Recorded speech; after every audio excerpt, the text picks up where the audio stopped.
With a new year right around the corner, there comes a sense of starting over, a fresh slate, brand new salami. Oh, nobody says that?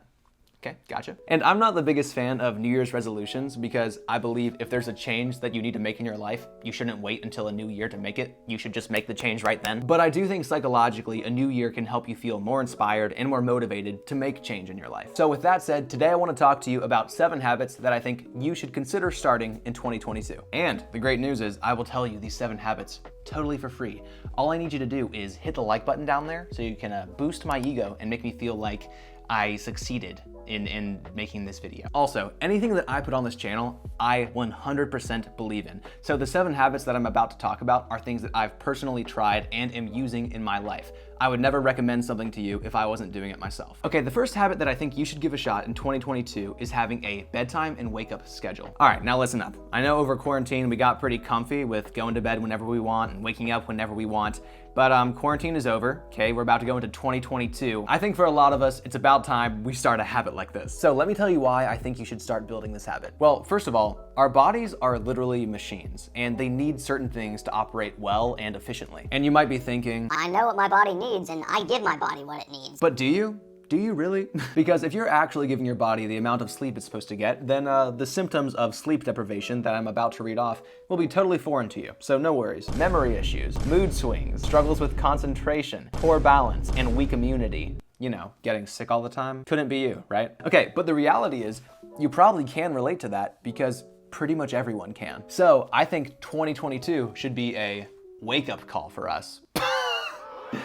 Get it? Because waking up and we're talking about sleep. Okay, yeah, my bad. But yeah, I think one of the first habits that you should really focus on in 2022 is getting on a consistent waking up and going to bed schedule. So the way I like to do it is find the day of the week that you need to wake up the earliest at. And whatever that time is, wake up at that time every single day of the week. That way your body is consistently waking up at the same time every day, so you're gonna be getting tired at the same time every day as well. So on average, adults need a bit over 7 hours of sleep every night. So keeping my schedule in mind, I use a sleep cycle calculator to build my schedule and figure out what's the best time that I should go to bed and wake up at. So this is the one I use. If you see right here, if I say I have to wake up at 4:30 in the morning and then click calculate bedtimes, it'll give me 4 different times that I can go to bed at and still hit a perfect sleep cycle. So if I'm trying to wake up at 4:30, I can look right here and see that if I go to bed by 9 p.m., I'll get over the 7 hours of sleep that's recommended for my age, and then also I'll be hitting a perfect sleep cycle. So that right there is what I would build my schedule around then. So yeah, to conclude this first tip, I think a great habit for you to try in 2022 is to start a solid bedtime and morning waking up schedule, and you should build that around sleep cycles that work with your schedule. Okay, the second habit that I think you should give a shot this upcoming year is to find a time every single day to just go outside and get fresh air. Now, I know I probably sound like your parents right now, but this is something that I literally ignored for a bit. Not that I would always stay inside, but I would just have days where I was just editing all day, and then it would get to like 7 p.m. and I was like, I did not go outside today. So with that said, about 6 months ago, I tried to start the habit of every morning going for a walk first thing. So a cool thing about taking a walk first thing in the morning, or really any time in the day, it wakes up your body. You get the blood flowing to all the organs that need it, and I found that I'm able to wake up and feel alert a whole lot quicker if I start my day by taking a walk. And don't let it become like a huge thing that it scares you to do. Like, it doesn't have to be a mile walk. I just go around my block and then I come back in my room and then there we go, the walk is done. So I definitely recommend starting the habit of taking a walk at some point in the day. It doesn't have to be first thing in the morning, but I guarantee you it'll make you feel more accomplished, like, hey, I went on a walk today. I did something good for myself. And it's honestly just refreshing. So I think it's a solid habit that you should check out this upcoming year. Okay, this wouldn't really be a Danny Dovell video if we didn't talk about screen time boundaries. But yeah, the third habit that I think would be a really good one to start is to start having boundaries with your phone. If you're subscribed to this channel, then you've probably already seen the different experiments that I've done with turning my phone into a dumb phone. But yeah, I did that largely because I wanted boundaries. I didn't want my phone to run my life anymore. And I think for a lot of people, their lives are really revolving around their phones. So let's use this new year as inspiration to create some healthy boundaries with the technology in our pockets. A big thing that I think really fueled me to turn this into a dumb phone and to create boundaries was I was just thinking about the brevity of life. You know, life goes by so fast. And when I look back on my life, what are the memories that I want to build? What are the things that I want to do?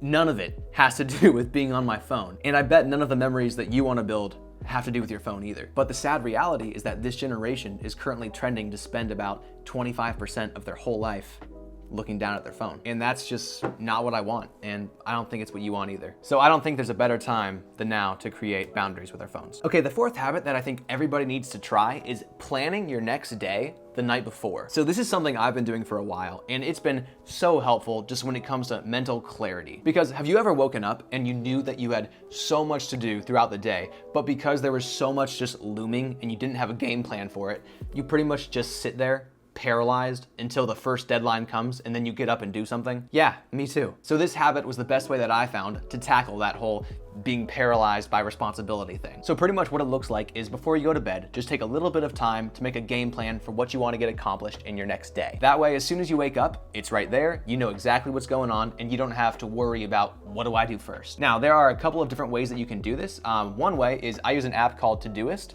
It syncs with my laptop, it syncs with my phone, and on that app, I just build a to-do list where I put all the big things that I want to get done in my day. Another way I do this is by using my whiteboard in my room. I'll just write down the big things that I need to get done before I go to bed. Then when I wake up, it's the first thing I see. And finally, if you don't want to download an app and you don't have a whiteboard, just use a piece of pen and paper. A piece of pen? Just use a pen and paper. Write down your goals for the next day and then put that piece of paper somewhere where you're gonna see it the next day. Like it could be on your bathroom counter, so when you're brushing your teeth, you'll see that piece of paper and you'll be reminded of your goals. By adapting this habit, you take the decision making out of your mornings. You just need to wake up and go with a plan that's already been written out. For me, this habit has saved me so much time in the mornings by not having to make a plan, but it also has saved me so much stress because I'm not worried about, okay, what do I need to do? Because I already took the time the night before and made a plan. Okay, the fifth habit that I think everybody needs to have in their life is a daily reading routine. So this is a habit that I finally started taking seriously this year, but full transparency, I have not been perfect with it. And my current book, I haven't read probably in like 7 to 10 days. But the cool thing is that because I started this year wanting to build the habit of reading more, I've still read more this year than I have in any other year before. For me, I found that there's nothing more relaxing or rewarding than just taking a chunk of time and saying, I'm gonna read. So going into this upcoming year, I would highly recommend trying to get a routine or a daily habit of reading. But don't scare yourself. It doesn't have to be this big thing of, oh no, I have to sit down until I've read a whole chapter.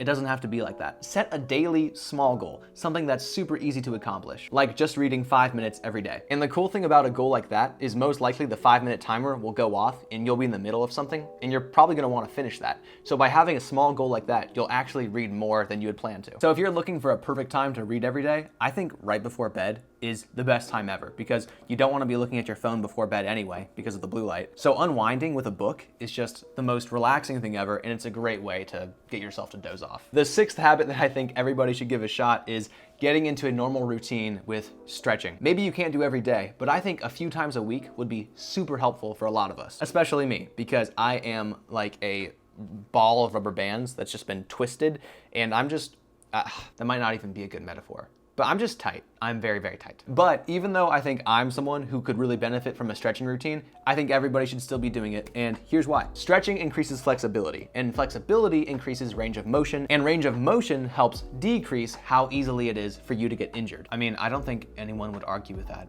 I don't think anyone would say, no, I'd rather stay stiff and get injured more. I don't think those people exist. So yes, I think starting the habit of stretching daily or just weekly is a great habit that you will not regret. And the way I do it personally is I just lay my yoga mat out on my floor the night before. So when I wake up, I see it and I'm like, hey, I need a stretch. Can you hear that? Maybe you can't hear it. I don't know. Go away, lawnmower. Okay, we're just gonna keep filming because this guy could be there all day. Okay, so this last habit is something I feel like a lot of people don't really do, and it's kind of sad. So I'm not totally sure the best way to describe what this habit is, but I'm gonna give it a shot by saying, lean into what fuels you. So to help describe what I'm talking about, I wanna use one of my favorite quotes of all time. It is from Eric Liddell. He was a Scottish sprinter who won the gold medal in Paris during the Olympic Games in 1924. Eric said, I believe God made me for a purpose, but he also made me fast. And when I run, I feel his pleasure. So why do I think that this last habit is something that people should be focusing on? Why do I think that people need to lean in to what fuels them? Well, I truly believe that you are here for a reason. I believe that God made you for a specific purpose. And when you're leaning into the things that God gave you a natural desire and passion for, I believe that's when you're going to experience one of the truest forms of joy that is available to us here on earth. So what does it look like to lean into what fuels you? So for me, it's writing music and encouraging people and really just speaking into their lives. So I've written some music and I've had a lot of fun with that, and it brings me a lot of joy to write, produce, and compose, all of that. I love it. But one of the other things that God has given me a passion for is people and talking to them and encouraging them and inspiring them. So that's honestly what this whole YouTube channel is. So for me to focus on this YouTube channel is me leaning in to what fuels me. So my question for you is, what fuels you, and how can you spend more time on it this upcoming year? The brave ones will put it in the comments, so I'll be looking out for you guys. Maybe you have a thing for art. Maybe that fulfills you and you're just scared to put your art out there. Or maybe it's public speaking. Whatever it is, I think you know what it is.